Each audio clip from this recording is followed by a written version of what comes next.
কাশ্মীরে শ্রীনগরে আমরা 4 নাইট স্টে করেছিলাম। এই ভিডিওতে তোমাদের সাথে শেয়ার করব শ্রীনগর ঘোরার অভিজ্ঞতা। চলো শুরু করি।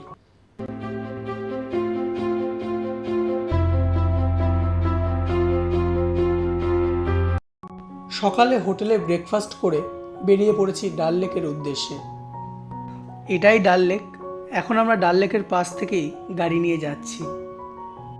ডাল লেকের শিকারা রাইডটা সকাল সকালই করে নেওয়ার চেষ্টা করো, বেশি ভালো লাগবে।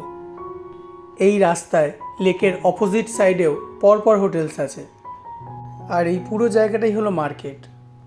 চাইলে এরকম টাইপের শিকারাগুলোতে রাত্রিবেলা স্টে করা যায়।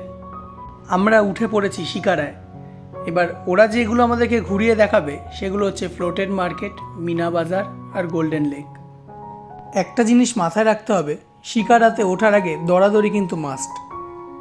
একটু এগোনোর পরেই আমাদের শিকারার চারিদিকে আরও কয়েকটা শিকারা চলে আসলো। কেউ চা বিক্রি করছে, কেউ কাবাব বিক্রি করছে, কেউ আবার কাওয়া বিক্রি করছে। এই হলো এখানকার মার্কেট।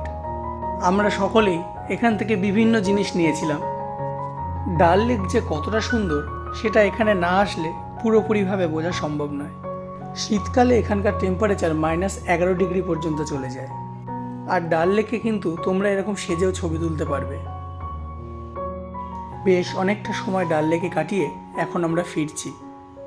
ডাল লেকের সামনে 10 টাকায় কিলো আপেল বিক্রি হচ্ছিল, সেই স্বাদ আমরা আজও ভুলিনি। লেক ঘোরা হয়ে গেছে, এখন আমরা যাব শঙ্করাচার্য মন্দির দেখতে। গাড়ি একটা জায়গা পর্যন্ত আসবে, তারপর তোমাদের কিছুটা রাস্তা পায়ে হেঁটে যেতে হবে।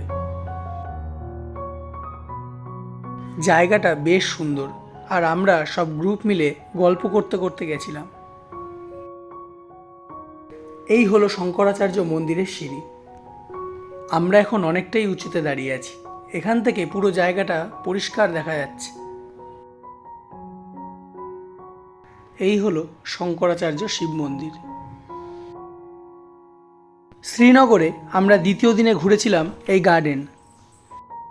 এখানে নানান রকমের গাছ ছিল। আমাদের কিছু মুহূর্ত তোমাদের সাথে শেয়ার করলাম। এরকম বিভিন্ন জায়গা ঘুরতে সাথে থাকো, সাবস্ক্রাইব করো। দেখা হচ্ছে পরের ভিডিওতে।